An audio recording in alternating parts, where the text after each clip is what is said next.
Jim Adolphson, I am so excited to have you with us today. So excited to have you on the podcast. You can't even imagine. I've been waiting like a little over a year to have you on the podcast. So to have you here today with me and the story that I know you've got to share, I can't wait to share it with everybody. Um, to give everybody kind of a bit of a background, Jim's successful entrepreneur. Um, Him and I didn't know each other, but we went to high school together at the same exact time. I left that high school after a year, and so we are aware of a lot of the same people. And then we got connected maybe 8 years ago, Yeah, right about. somewhere in there. And Jim's just been a great friend and really helpful in all kinds of different ways. He's got a lot of life wisdom, and man, just a couple of fantastic stories to share with everybody, and just a great example of a guy on a journey, So welcome, Jim. Well, thanks, Dan. I appreciate it. I appreciate the kind words. And, it's an honor to be on the podcast. You've had some amazing people on the past ones. And, I feel like a little bit of a neophyte compared to some of the people that you've interviewed. But, I appreciate being able to be thrown in that bag of a great guests that you've had so far. So thank you very much for having me. Oh, talk about great guests. That was not the direction of this podcast. It was supposed to go one-on-one interviews with local business owners that are on the journey, looking to raise their kids right and that kind of a thing. And then COVID came around and absolutely changed the whole thing. And all these great guests just started showing up and falling in my lap, like Cujo Teschner, the number one fighter pilot in the world, and wrote a book, Debrief to Win, and also wrote the manual for all of the military on how to debrief after missions. And, that I'm like, holy cow, dude, like, is that your resume? Like, this is unreal. An incredibly face based guy. Got to interview a guy just the other day, a guy named John Stange. John, 4 million downloads, and it has a book getting released in May by Penguin Random House, Oh, that's major published. Like, so just all these great guys that we've had, Chris Stefanik and on. So yeah. you, Crypto is one of my favorites by far. We have implemented at my business the debrief, and yes, you have. it's been fantastic, and my staff just absolutely loves it. Because have a game plan on Monday, and we talk about successes and failures and what happened throughout the week on Friday afternoon, and make tweaks. And yeah, he's just an awesome guy, and have had the pleasure of having some conversations with him. And he's just that guy that would do anything, but he's got a great story as well. And that was Oh, amazing. he sure does. He sure does. Yeah. So you asked me, I don't know, maybe a month ago or so, and you're like, hey, why don't you get some regular dads on the podcast? Some that maybe weren't the number one fighter pilot in the world, maybe some that haven't played in the NFL, maybe some that aren't, national speakers, and so on and so forth. And I was like, dude, that's how this podcast was actually supposed to go, was like, and I know I asked you on a long time ago, why don't you come on? Why don't you be? And turns out you're going to be the first guy that doesn't have some like crazy high public success level. Like, Right. not that you don't have success in entrepreneurship and being a great husband and things like that, but correct. Yes. Yeah, no, I get it. And I wasn't expecting to be the first guy, you know what I mean? And I think all those guys are great. I don't want to discredit every of them, but sometimes as just the average guy, it's kind of hard to relate to them. They have success on such a level that some of us can't even wrap our minds around. And sometimes it's hard to relate on that level. And here, I didn't know I was going to be the first guy that hopefully people are going to relate to, but I definitely appreciate it. And I hope I can share some wisdom that's able to help somebody out there in life and in their journey. So So the interview before you was a guy named Steve Stepanovich. Steve was the Mizzou center while they were the number one basketball team in the country. And then he went on to play in the NBA. I'm not that guy. He got picked fourth in the overall draft of everything, and he was in consideration to be the number one draft pick for the NBA. And so anyway, like, Yeah. so that's who was just before you. So No big shoes to fill or anything. Yeah. I wear a size 9, so I'm sure his foot's probably a little bit bigger than that. Oh yeah, no doubt, no doubt. One day I went bowling with Orlando Pace, the Rams football player. Yeah. And we all showed up, and there's a whole bunch of us. And he comes, and I'm like, "Hey, man," he goes, "I don't know how to get shoes or bowling ball," and I just go up and I'm like, "Hey, man, get me the biggest shoes you got in the house." He goes, "What size?" I don't care. I just want the very biggest. And I brought him to him, and he gets this ball and he gets the shoes and he tiptoes down the bowling lane and kind of drops the ball into the gutter right off his fingertips. Does that a few times, and I'm like, "Hey, Orlando," and he meekly and timidly goes, "I don't know how to say this, but how do you get your fingers in the ball?" It was the biggest bored out bowling ball there is, and his Right. fingers didn't fit. Didn't And he fit. That's had, I don't crazy. know, size 23 shoes, 21 shoe, whatever it was, and those didn't fit either. Oh, cow. Wow. So when you're talking about big shoes and blah blah blah, it's funny when you actually get to be around the guys with massive size and shoes and stuff like that. See, Steve grew up around, of course, that all of his life. He happened to mention he was not a good basketball player as a freshman in high school. Kind of funny. Yeah, that's funny.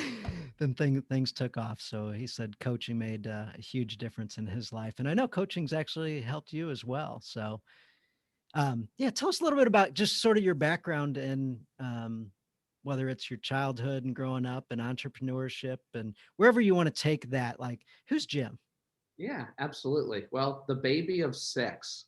So grew up fighting for everything that I could get my hands on from, the pizza piece of Emo's pizza that we got pretty regularly on a Friday night, to uh, get my hands the first one on the hand-me-downs that were coming down, you know what I mean? Yep. Because as six kids growing up in the 70s, we weren't a poor family, we're a middle class family, but everything wasn't always new. And so just did what you could there. Raised Catholic, did a lot of the youth sports and PSR and all that good stuff. And then as I got older, kind of started, at one point in time, my mom was so excited I wanted to become a priest. When I was in like fifth and sixth grade, and then seventh and eighth grade hit, and ninth grade hit, and Jim decided that girls were pretty cute, and so I think the priest thing went out the window, and I think that broke my mom's heart a little bit, but Yeah, and you were her last hope maybe at that point. yeah, I was the last hope of that. So yeah, so that's pretty funny. And then that led me to Vianney High School, and great education, great foundation there of creating young successful men in the community, and still have some strong connections. Have a lot of people that came out of there that are entrepreneurs that I know, and off to college, and get off to college, and then that first separation, I think, of religion kind of Yes. faded away, you know what I mean? Out away from your mom and dad and all this world that is your oyster, and faith just kind of disappeared Hmm. for actually quite a long time, you know what I mean? From Right. probably out of high school, where we regularly attended church throughout the week, to, man, nobody to shake you at 8 o'clock in the morning on a Sunday to get up and go to mass, and just kind of drifted away, and that Yeah. probably went Yeah. on, probably till my mid 20s or so, after graduation and into my first marriage. And, then with my first marriage, started reconnecting um, with God and Jesus and the whole faith thing. Why do you Uh, think that was? why do I think that was? Yeah. Um, I think my first wife was of faith, Hmm. and so and my in-laws were of faith, and so just having somebody there to encourage and go with and Hmm. talk with, and um, things like that, and that just kind of led me back into faith. And I think Pastor Tim was the pastor to the church that I went to up in Hannibal. Okay. um, just very relatable, down to earth. First time I went, it was one of those, and I'm going to say this probably a couple times in this journey, but at that time, I felt like he was talking to me the first time I went. Yes, I remember Uh, the first time I went back as well. Like It was like that times. sermon was meant for me to hear that day, you There's know? 100 or 1,000 people in the church, and how rude of it was for that guy to only talk to me. Yeah, yeah, absolutely. And so, it was somebody I could relate to. I felt like his guidance was, you know, just just right for me at that time in my life. Nice. And so, yeah, that was good to go to. So, Was your mom or your dad the reason why the family prayed and went to church and stuff when you were growing up? In I in think in both. your in your spot in the family. Maybe your siblings might have a different answer, but just in your experience, what was your In my spot in my family, being the baby, it was definitely my mom. Still to this day, my mom's 87 years old, and still to this day, you know, very devout Catholic, like, Mhm. you know, and my dad was that way as well, but my dad would probably be the first one, if, hey, we're gonna go fishing versus going to church, we were going fishing. Mhm. My mom was like, you can fish after church, you Yeah. know. Yeah, So pond's still open. yeah, yep. So line can still get wet after you talk to Jesus. So yeah. Mhm. So So, yeah, it sounds like kinda similar there. My dad was more than happy to go, but it was definitely mom that was the one making things go. So, to hear you talk about kind of your background and everything, I'm like, perfectly easy for a guy like with that background as well as mine. right. That's what we saw. Yeah. You know, I didn't realize that my mom's dad was actually the one in my spot in life as I grew up. That's not what I saw through their family and then in my own personal family. So I really thought that's the ticket. Get married, find somebody that's got a little bit of faith base about them, and then they'll make things happen Right. and I'll follow. And then, you and I have talked about it, but one Saturday morning, I realized, oh, I've been understanding this wrong entirely. And if I want my family to go in the right direction, I want my kids to go in the right direction, I want my grandkids to go in the right direction, I got to change this Right. right now. So it's been a long journey, and I'm glad I'm still on it. So I'm glad you're with us. Glad you're with us, Jim. Yeah. So Absolutely. sorry, kind of sidetrack there on a tangent. So yeah, take it from there.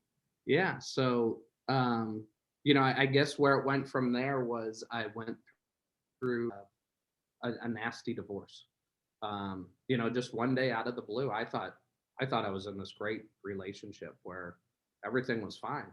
Um, we had went to I can still vividly see that day, that conversation. We had went to my parents lived at the lake, and we went to the lake for Memorial Day weekend. And I remember us driving home, and it was just kind of this weird, awkward silence. And we got home, and I got the whole "I don't love you anymore" speech and all this stuff, and I mean, just crushed. Like I'm devastated. I'm in this downward spiral, and it's just not looking good. And we went and we talked to Pastor Tim, and I thought after that meeting it was good, but it didn't change. And then we went to counseling and got some horrible, absolutely horrible counseling advice, from somebody that I hope after the letter I wrote doesn't counsel people anymore, because like the first meeting she's just like, your wife doesn't love you anymore, suck it up, move on. And I'm like, Oh my goodness. what? Like, that's not what I'm expecting here. I'm expecting somebody to like pat me on the back, tell me it's going to be okay. Like, hey, you're going to survive this. And, um, you know, I, through individual counseling with Pastor Tim, then he was just like, it's okay to be mad at God. He could take it. But I got to a level of mad that I just removed him from my life, because I was just so hurt, so devastated, not by him, but by my, now ex-wife. And, Mm-hmm. it was easy to blame him. Why did you let this happen to me? Poor me, poor Jim. You know what I mean? Um, and it Did you carry just any guilt from that for guilt for from choosing to remove God from your life? um, a little bit. but and talking to other faith leaders past that, they they kind of just said, hey, it's normal. You can't, it was what it was at the time. You got to move on. You can't worry about how Yes, you did or how absolutely. you reacted, I, but I ask because I hear people say I've had 20, 30, 50 years of guilt and blah, blah, blah. And so we're going to talk forgiveness today for sure. And yeah. I don't want other people listening to this have that 20, 30, 40, 50-year burden on them. So I'm glad you were able to get past the Yeah, guilt I and think I get had some some wise really counsel. great yeah, I had some great advice from some other pastors that said, that's what God's there for. He's there. He can take that. Be mad at him. Don't be mad at other people. Like, um, but deep down inside, I had this pit of anger and frustration, and what did I do, and you know self doubt, and all that stuff that goes along. Here I am. I'm 32 years old now, had been with this person for 9 years through dating in college to married, 4.5 years of marriage. And then all of a sudden, rug ripped out from underneath of you. And like it was fast, like Memorial Day weekend, told that she wants a divorce. And I found out that there was other things going on that I wasn't aware of. You know what I mean? By, Right, by, right. by July 29th of that year, I'm divorced, like papers signed, done, like Wow. 2 months and it's over. And Whirlwind. Yeah, you don't even yeah, remember the 2 months. yeah, yeah. It was just like, what the hell just happened, And so you just kind of pick up and move on in life the best that you can. Yeah, yeah. And so, just year later or so, I met my now wife. It was greatest day of my life. It's one of those things. Feel bad the kind of the way it happened. She came to her aunt worked for me. She came in for a job interview. Uh, I was living with family at the time as I was trying to get my life in order, and I Yeah. had my dog out for a walk, and she came in the building, and her aunt was outside smoking, and I walked up, and I was like, and she like slaps me on the arm. She's like, "That's your interview." Oh, perfect. Well, I Well, can't hire her. yeah. The handbook Come to says find so. out, come to find out later, when she had pulled up, she goes to her aunt and says, "Who's the hot guy out there walking the dog?" Oh my goodness, how cool. Her aunt says, "That could be your boss." So So did you hire her? I hired her. Oh no. It worked out though. It worked It out. worked out. It did. It worked out. So, and so, yeah. So 16 and a half years later now, and we got a 15-year-old son, and things are going really, really well. So, I love talking marriage and relationship and stuff with you because you really have had some experiences and are able to help me just think and filter and process and just have a great way about you and a way of accepting and empathizing and those type things. So yeah, if there's one thing I learned through, what was the darkest time of my day, is that it took me a long time to even talk about it. Like, if somebody would walk up to me and be like, "Oh, hey, you're divorced," like the tears would just start. Like, there was such mm, mm, pain there that I couldn't even talk to anybody about it. Like, and that was a long time. I mean, up until probably almost 8 years ago. Like, even though I was that I'm happily married and everything, it was still just that that inner, um, not peace. yes. There was that unrest, that turmoil that was still just in the pit of my stomach. At that time when you had those feelings, was your wife ever aware that you had those feelings? I don't think so. Not really. Yeah, I mean, yeah, and because we're and if, guys. right, and if she did, she never said anything. Yeah, like it Yeah. was. She kind of knew, like, that I was. I had conversations with her about how devastated I was, and I would always tell her, like, if I'm ever doing something that makes you want to leave me or even have that thought, please have that conversation with me, because I don't want to go through that again. Um, Mm-hmm. and she's like, you're an idiot, shut up, like never gonna Right, right. happen. you know. But you just have that all I was having for years. I had that self-doubt that, you know, whatever, like, is it gonna happen again? Or Yeah, there I was thinking that same question. I'm like, I was gonna ask you, were you thinking that, in the back of your mind, is there a yeah, way out of this thing at the right, current marriage that you don't yeah, want out of, but look for all the doors and don't see any, you know, right.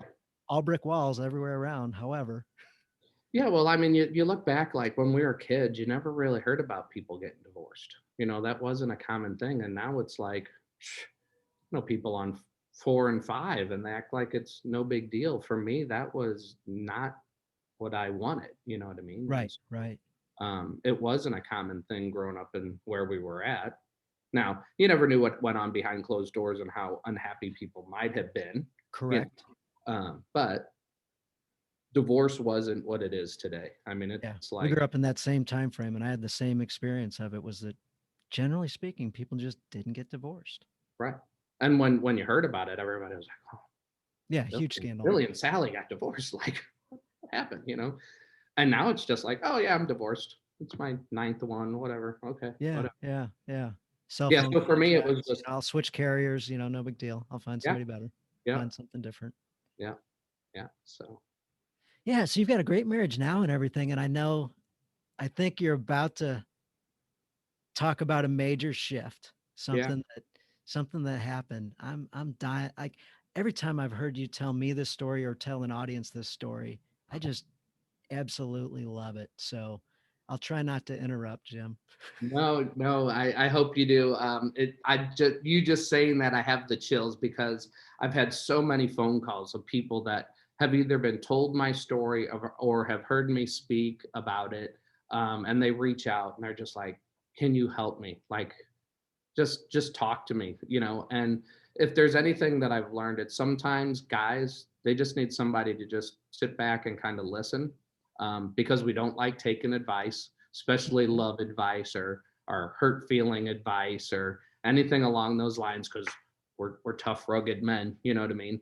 On um, top of that, most guys, if you ask them, hey, if you had this situation, who would you go talk to? What guy in your life do you have that you can tell this to? Most of them would say, well, nobody. I got nobody. I can't yeah, even count to one. right. And they And definitely can't count to two on their, so yeah, that's awesome that people have reached out. yeah, yeah, I've had people that have heard the story run into somebody and they say, "I don't know what to say, but here, talk to this guy." And Yeah. I'll get, "Hey, Jim, you got a minute?" I'm like, "Oh, yeah. Hey, what's going on?" "I need you to talk to somebody." Awesome. And meeting these random people that I don't know from Adam and having a conversation with them and received some pretty awesome letters saying, "I appreciate you taking that phone call." And, Oh my gosh, how cool. so that's been pretty awesome out of everything that's happened, that I know I can, uh, make a difference in somebody's life in a positive manner, man to man, then just help them, even if it's just by listening and not saying anything, or just sharing my story, and that sparks them. So the story begins right about the time you and I first, really met and got to start knowing each other at Mastermind, and Brian McCrae, and Brian was putting on one of his, can't even remember the exact name of that first round of, like, Yeah, yeah. Accelerate, Jumpstart. Um, I don't remember exactly the name of, Boost or whatever the but name Boost. That's what was. it Yeah, was. Thank yeah. you. That's the word. It was elusive to me there. So Brian is putting on Boost, which is basically an accelerated program to help you get referrals and build your database and connect with people to help build your business, without spending a bunch of money on marketing, and just through referrals and treating people right and everything. And Brian challenged us. I don't know, it was like an 8-week program. And about 3 or 4 weeks in, one of the things was write a letter to somebody. And I think Brian's whole thought process, you're going to be writing a letter to somebody you either wanted to do business with or something along those lines. And I decided to write a forgiveness letter to my ex-wife. Um, so I've been divorced now for probably 12 years at this point. But I still have that. Hey, Jim, so you're divorced. Yeah. The tears and the anger and the, just, you know, comes to mind. And so I went home and I write this letter and I share with my wife, like, hey, I'm writing this letter. Do you have any issues with it? Why do I care? You know, Yeah. that's what Yeah. I love about my wife. She's just like, that doesn't bother me. I know you love me. So I'm like, do you That's a want to? great little thought. If in doubt, ask. Yeah, If in doubt, ask. Apply that anywhere in life. If in doubt, ask. right. Yeah.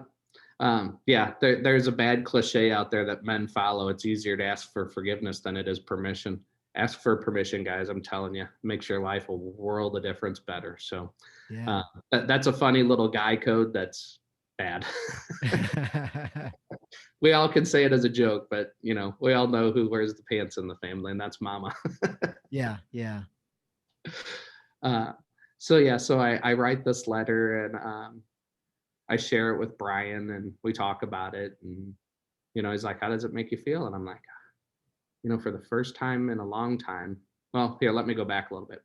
So I write it and ask my wife, "Hey, do you want to read it?" She's like, "Nope, that's your personal business. Like, do what you need to do with it, and we'll move on down the road." And I'm like, "Cool." And I remember the day finishing it. And I remember the day that I was finally got the courage to go put it in the mailbox. Um, and that journey from the front door to the mailbox had a pretty decent sized yard at that time, and I felt like it was an eternity from the time I pulled the door shut behind me to the time I got over to the mailbox, put it in, and raised the flag. And um, I remember coming back in, and my wife's like, "Man, you must have been really excited to put that in there. It's like you sprinted to get it in the mailbox," because she had been up in our living room and it overlooked. And it was like, man, I felt like it was the longest journey of my life. And apparently I was ready to do it. The best part of that day is when we laid down in bed that night. I just felt like there was this, I don't know, elephant, whatever. Just all of this emotion was just finally gone. And me and my wife were laying there talking about it. And she looked at me and she says, "I can finally love you for the person you're meant to be." And I was just like, wow, just, she's like, you're just like, something's gone, you know? And God, that made me feel really good, Mm, because here I am, I'm married and I'm in love with my wife today. And I thought I was giving her everything. And I was probably holding back more than I knew I was holding back, protecting myself, because you'd have in the back of your mind is, yes. when's this one gonna end? When's this one over with? Right. So I went back and I shared with Brian that story, and he's like, "Man, Jim, that's just so compelling. Like, you can help people with that." Um, and he asked me to be, on a panel, to talk about Boost and talk about my letter. And for the first time in my life, I was able to have a 20-minute conversation with 250 strangers. 230 strangers. There's 20 people in the room that I know, Yeah. Yeah. but 230 strangers, and not one tear, not one bit of anger, not one anything From uh, you, from me. the audience was shedding tears like crazy. Yeah. Yeah. But at the end of the day, I was able to forgive somebody, not for her. It was all for me. It was all for me to be a better person in my life, because all of that anger and frustration and anxiety and all that went along with the feelings that I had and I'd been carrying for 10 years was finally gone. Like, and I was like, man, what a relief it was. And so I have a lot of people ask me, like, hey, did you ever get a response? Nope. Wasn't expecting a response. Didn't care if there was. If I got one, don't even think I probably would have read it, because I didn't want to re-trigger anything. I probably would have thrown it in the shredder and just moved on in my life. I Hmm. never got anything, and I'm okay with that too, because like I said, at the end of the day, it wasn't for her, it was for me.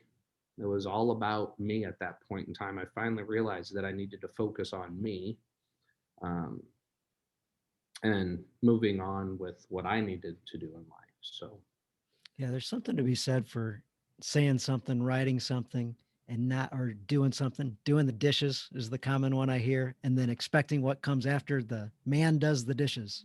right. Naturally, we're going to get rewarded in some way, shape, or form, but just not having the expectation that something wonderful or magical or negatives get just whatever you Yeah, need to do it. Have the conversation, write the letter, do the dishes, whatever it is, and then something's going to happen after that, or maybe nothing. Like, but right, without having that expectation. So trading appreciation for expectation has just made my life so much better. I still get trapped by expectation, and right. I look out for that. So that's amazing. I would have thought if I wrote a momentous letter like that and had the courage to mail it, I think mine might have gone in the fireplace or fire pit. Yeah, Hey, yeah, God, take this from me. I'm good. But you actually had the courage to mail it, and I would have had at the stage of my life, where the age you were when you sent that, the maturity I had, I would have absolutely expected something. And yeah, well, it turns out something happened, just not from your ex-wife. It happened within your own self, and that forgiveness, and able to get rid of those feelings of guilt and shame, I think, is one of them, and yeah, the tears aren't there anymore. That's yeah, amazing. yeah. I'm an empathy crier. You start crying, I'm probably gonna start having to hold back tears, and to be able to sit in front of a room and, like you said, like all these strangers that I don't know. Like I said, I know 2 dozen people in the room that I know, like I feel like I really know, and then everybody else out there at that time, and I know a lot more of those people now, a lot better. But to look out and to see all these tears and to not want to cry myself, I was finally like, man, what is it that I'm saying that's resonating with these people, that is making them cry and everything. And I had people, I mean, for 30 minutes after that meeting, I stood up front and I had a line of Line people. of people Like, wanting to talk to you. I'm not this huge author. I'm not this, I'm no, I'm Jim Adolphson. Like, just, Yeah, I'm just a guy. You right. know? And I got this line of people just coming up and ladies saying, hey, I just want to give you a hug. That's what I was going to say. I'm like, I know I was in that line and I just wanted to give you a hug. Yeah. Yeah, and I'm like, God, it just made me feel so awesome. But then what really made me feel good is I had like 5 people that day, 2 females and 3 males that came up to me and said, "I'm gonna write a letter because of you." And I Wow. said, "Awesome, who are you gonna write it to?" And one lady she had a falling out with her son and they hadn't talked in like 10 years. Oh, And she wrote a letter. And I seen her, I don't know, 6, 7 months later, and she's like, we're reconnected. We got together at Christmas, and like we're on the mend. And thank oh, you. wow. Another lady was she went through a bad divorce. Her husband had cheated on her. She was like me. She had all of this emotion that she was never able to let out, and decided to let it out in the form of a letter, but not let it out. She wrote a letter of forgiveness. Mm-hmm. And I, seen her again, and she's like, "Man, Jim, I can't thank you enough." Like she just had this smile on her face that before it was like almost a forced fake smile, and now it was like this genuine smile because she was just able to move on. It's so crazy when somebody just runs up to you with excitement and says, "You changed my life." Yeah, Huh? yeah, yeah. Because that's what I'm. Once again, I'm not a sports guy. I'm Yeah. not famous. I'm just this guy that told a story about what had happened to me in life, and to see that was awesome. And then, the guys were kind of the same way. They were more like me. They went through a divorce that they didn't want, and the whole "I don't love you anymore" or "you've gained weight, you're not the same person," blah blah blah blah blah. Same way. I mean, they walk up to me and they have tears in their eyes, and that's when the tears came to my eyes, because Yes. I'm like, I'm bringing these grown ass men to tears, and I'm like, I that wasn't my intention, but I touched something with inside them that you know made them want to make a difference in their life moving forward, and for that I'm always grateful.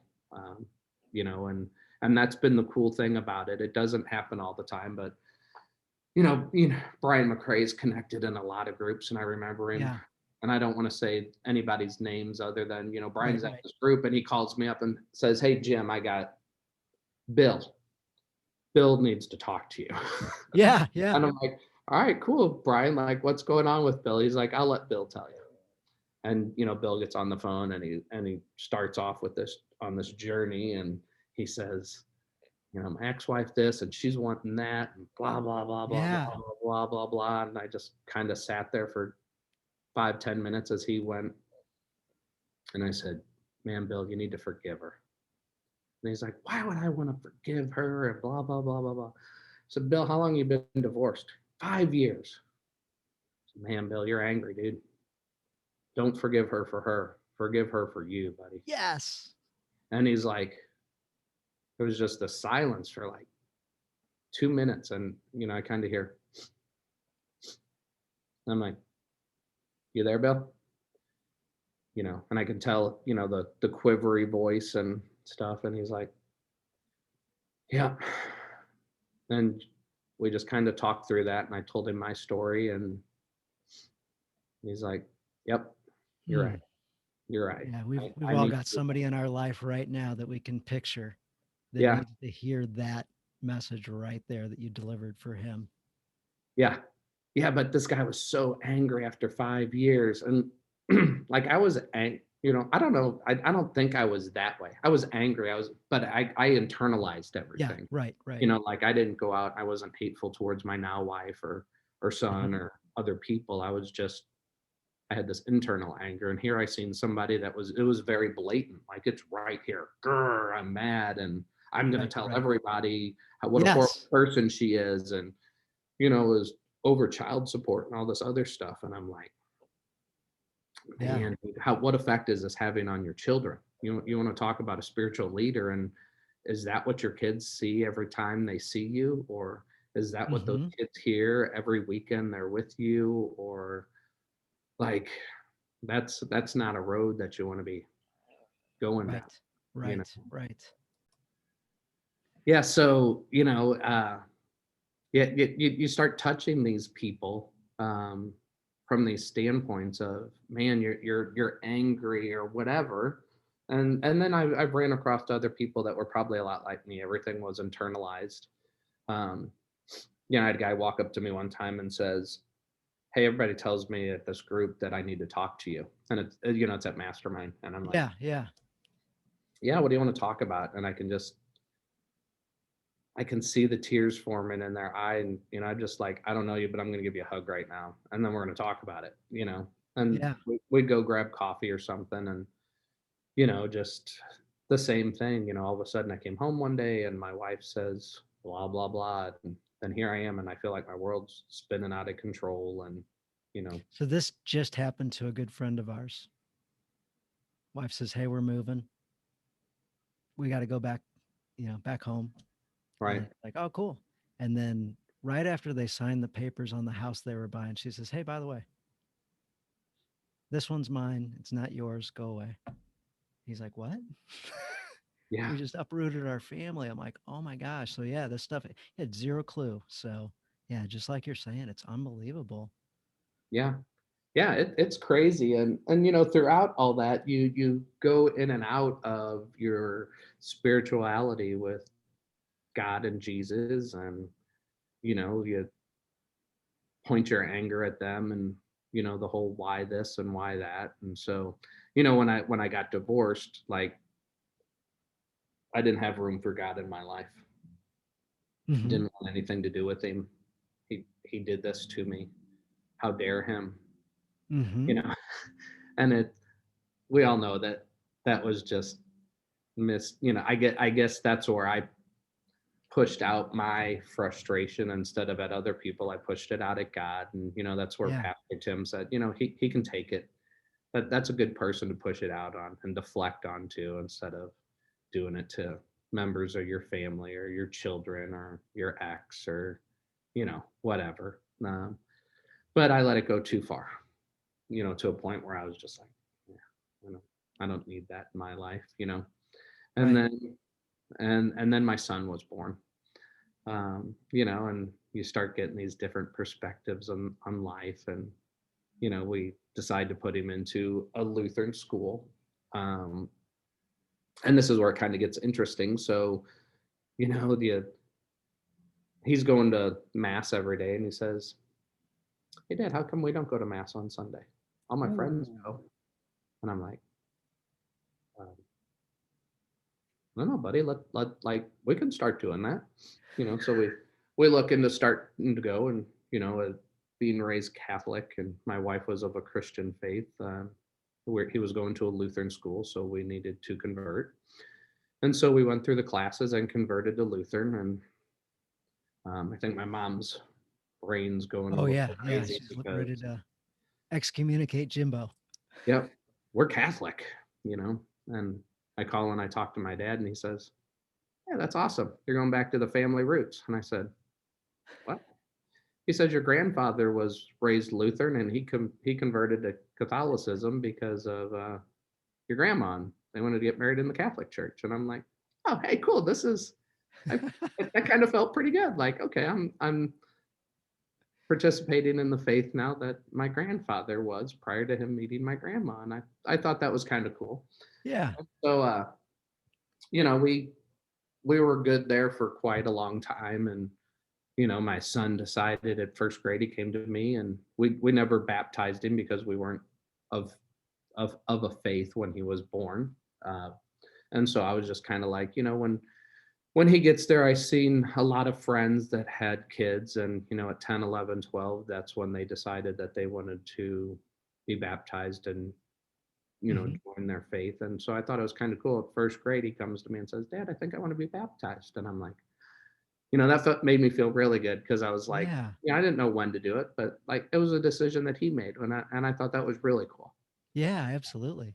And so uh he got baptized, and that was cool.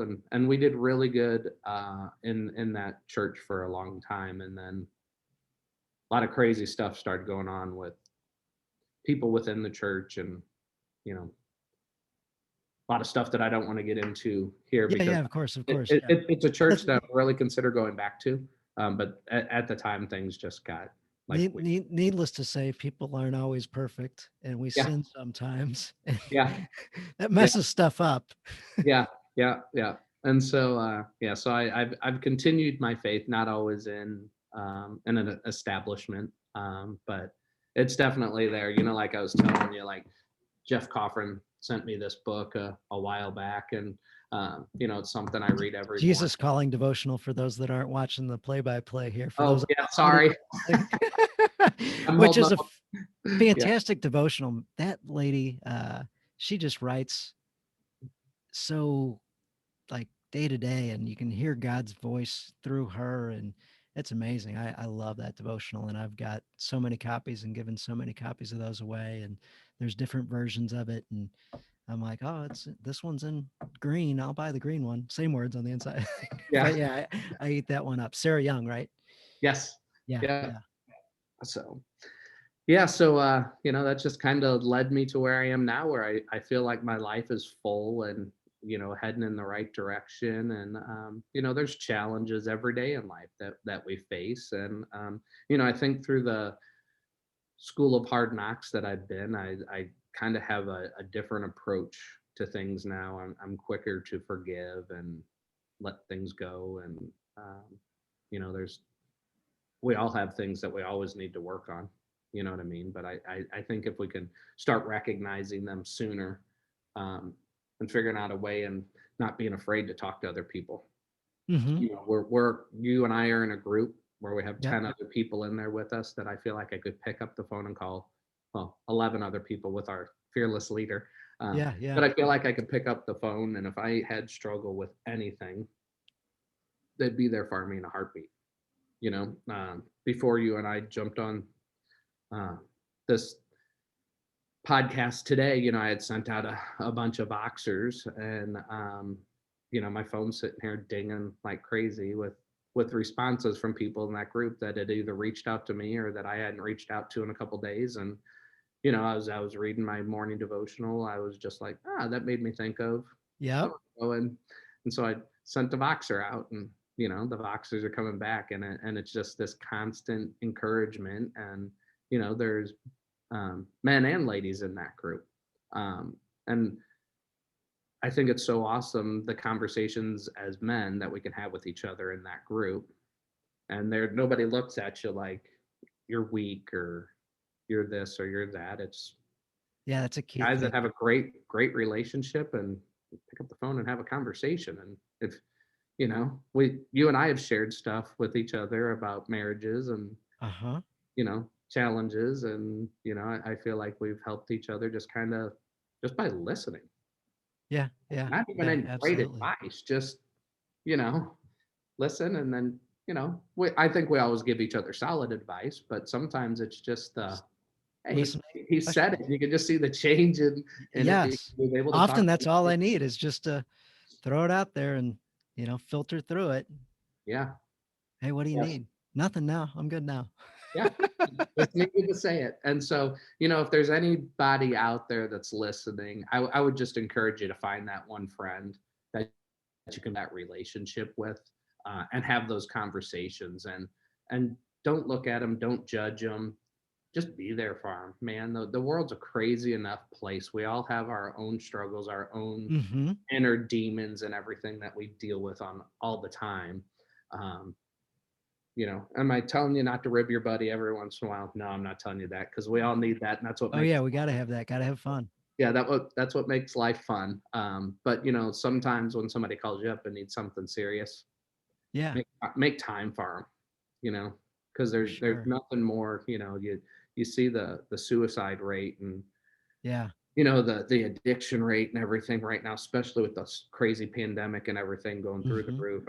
I just want to encourage people out there to be there for your fellow man, and just give him the time of day. And You even if it's just your ear, just listen for a little bit. Oh, yeah, that's such a key thing, and developing those relationships where you're a person that gets that phone call, like, that's really, really cool. Yeah.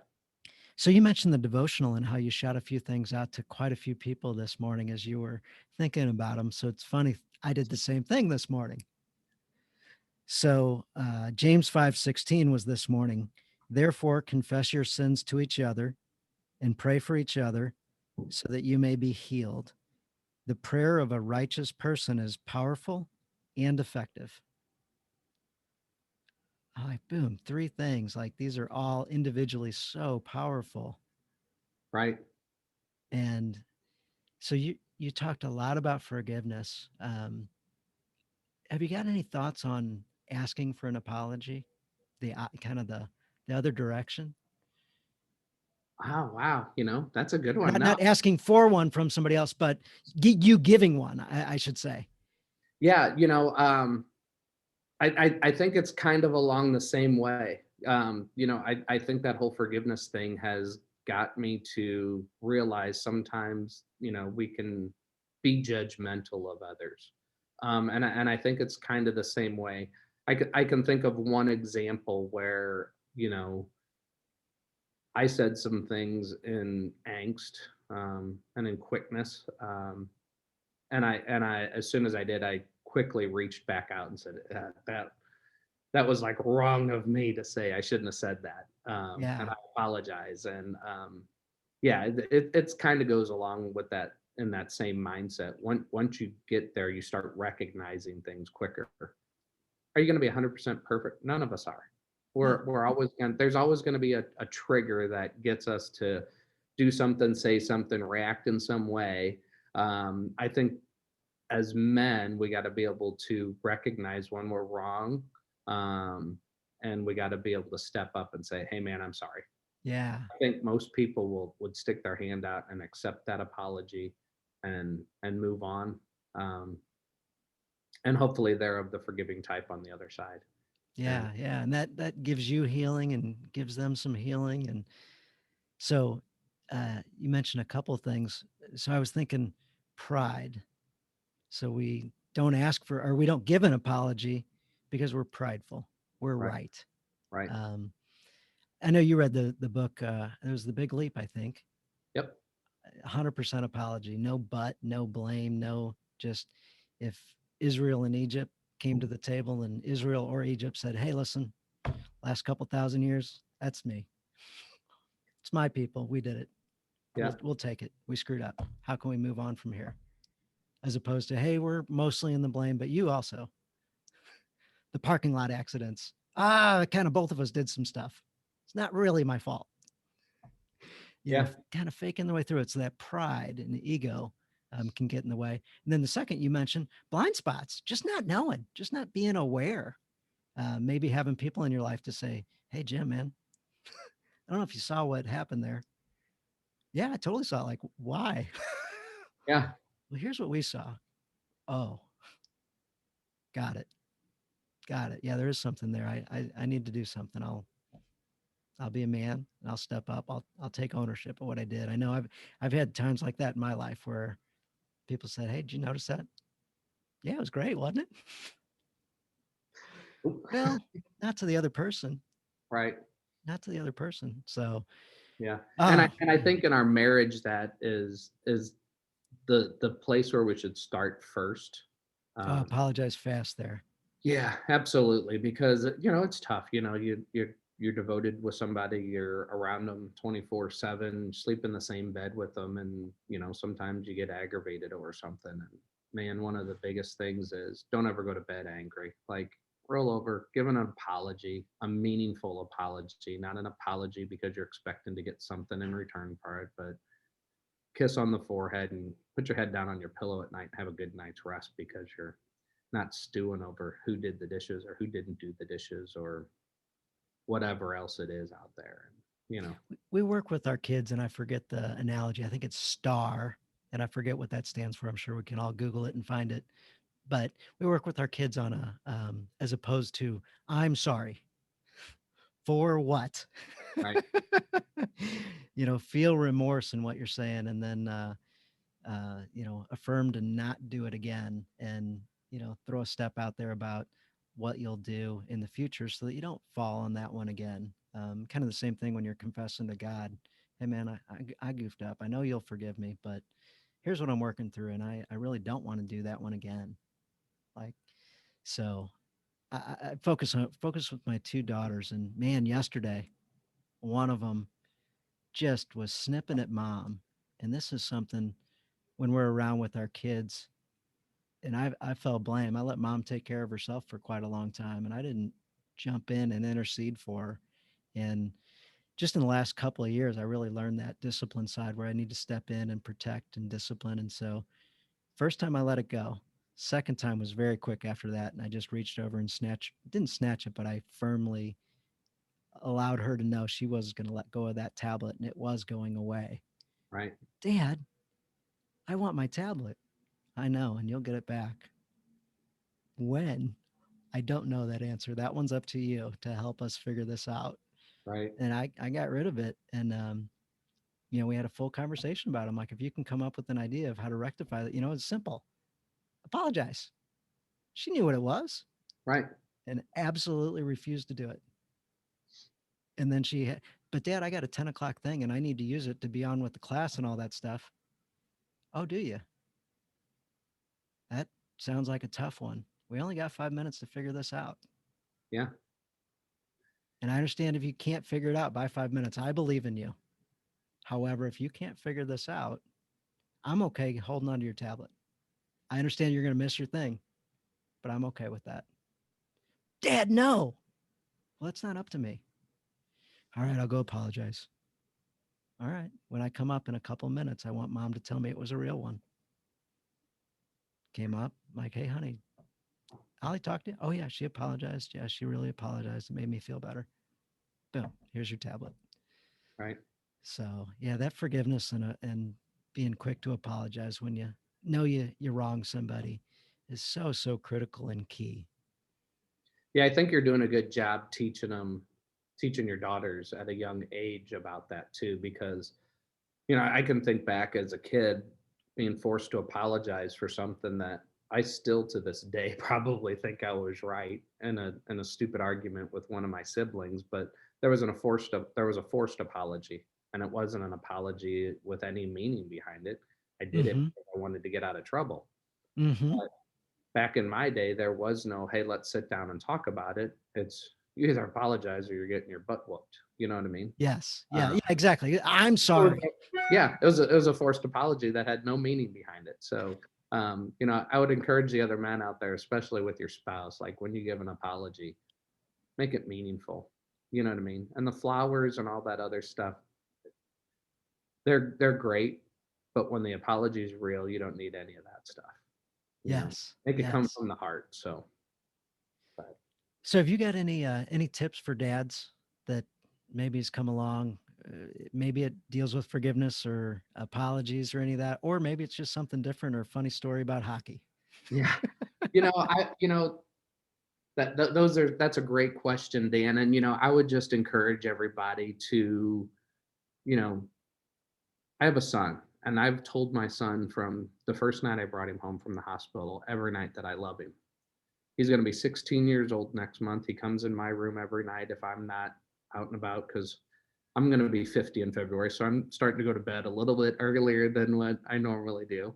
And, he comes in my room if I'm not in his room and gives me a hug and gives me a kiss on the cheek and tells me that he loves me. And I tell him that I love him because I think I was probably 35 years old before I ever remember my father telling me that he loved me.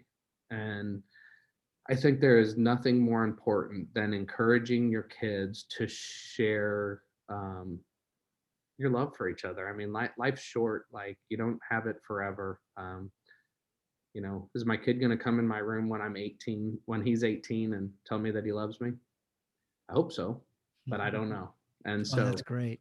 just encourage your kids to be respectful of the other members of the family, respectful of the mother especially, and teach them how to treat people and the forgiveness and the apology Hmm. because that's going to do greater things for them in life and relationships down the road than I think anything else that you could really teach them. And because to me those are two huge key things, and I think if they can recognize that and they have the love and support of the family, and it's not a shameful thing to tell somebody out loud that you love them. I think that's just going to give some great guidance in life and the mental and emotional support that they need. So That is fantastic. So there's a guy named Blake Brewer. He's got the Legacy Letter Challenge. His mission is to write a million or help a million dads write letters to their kids. And in that letter, he wants three things to be there: love, I love you, I'm proud of you, and I believe in you. So the three things kids ask as they get older is, does dad love me? Is he proud of me?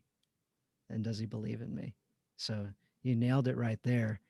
And I was talking to that John Stange, who wrote the book that Penguin House is releasing, and he's a pastor and counselor and everything else. And I said, have you got any advice? And his advice was, love your wife, have that yeah, great relationship there. And if you guys can be a team and model the behaviors, the kids follow, and then you'll do a great job there also. But start with God. Use the right order: God, wife, kids. He goes, love your wife well, and things will go pretty well. So, man, great advice. So, we always like to end with a challenge. So, I think without asking you to come up with a challenge, I think you already threw it out there. Guys, write a letter. Write a letter. Write a letter to somebody that you love, that you need to tell, or write a letter of forgiveness to somebody that you need to forgive, or write a letter of apology, and maybe it's both forgiveness and apology. Don't put a but in it. I apologize, but leave that out of it. But write a meaningful letter that revolves around love, forgiveness, or an apology. If you're brave like Jim, you can get some bonus points and actually put it in the mail or hand it to somebody. Uh, if you're in, a different spot, throw it in the fireplace, drop it in the shredder. We got a shredder at the office. Swing by. But just the exercise of writing that letter and letting those emotions go or go to somebody in the case of love, man, that can unlock so much. And in Jim's story, the ripple effect just keeps going and going and going. And now it's on a podcast, which now is lasting for eternity. So whenever I want to point somebody to forgiveness, I just drop them right here and have them listen to this conversation and listen to Jim, another real guy, not a superstar. In my mind, he is, but to the world, he's not known for NBA basketball or NFL or baseball or any of that stuff. Maybe his son Caleb will be known for star hockey player someday. Yeah. Yeah, that's awesome, Dan. I'm going to challenge you guys. If you take the time to write the letter, don't burn it and don't shred it. Mail it, because as much as you need it, the person on the other end probably needs it more. So that would be my challenge. I love that, but drop that sucker in the mail, man. It's going to do you good, and it's going to do somebody else probably even more good. So. Yep. Uh, so I love it. I appreciate the opportunity, Dan. This has been awesome. You know, I, I, I won't lie. I was a little nervous when you came to me and said, "Hey, do you want to be on this?" I had to be like, "Wow, am I ready to share this?" Where, like you just said, and you just said it, it's out there forever now. But Forever. I mean, forever. uh, but I'm excited. I hope that this really resonates with some of your listeners, and it challenges them to do some great things out there in life. And man, if any of you guys are out there and you need an ear, Dan has my contact information. If you don't have that one person, I'll be that one person for you. And I'll do whatever I can to help you become a better person, because I know the difference that it made in my life, and I hope that I can be that light for somebody. Ooh, wow, what an offer. That is fantastic. And I'll be glad to share Jim's number with anybody that reaches out to me. Glad to do so. Glad to do so. And Jim, I just want to thank you, appreciate you. And, it did take some courage, and I wasn't sure if you were going to have to take a deep breath before we started or not. So kind of funny hearing you say that. I was wondering. And then it's just been awesome seeing you over the last year in your personal journey, and you like just stepping up in so many different areas of life and stepping up to lead your family to greater levels with your own spirituality and faith, and you know reading a daily devotional and being the leader there, spreading the joy and the message to the world, which is what we're all called to do. So it's awesome. I love it. I love it. I love it. And thank you. No, again, thank you. It has been a real honor, and like I said, the other guests that you've had on before me, I hope I can hold a small stick up against them and be able to help somebody and encourage somebody to make a difference in their life and in their family. And I appreciate you giving me the opportunity on such a great platform. So thank you very much. You're welcome. My pleasure. My pleasure. Write your letter, guys. Get on the journey. I'll see you. Thanks, Jim. Bye bye. Thanks.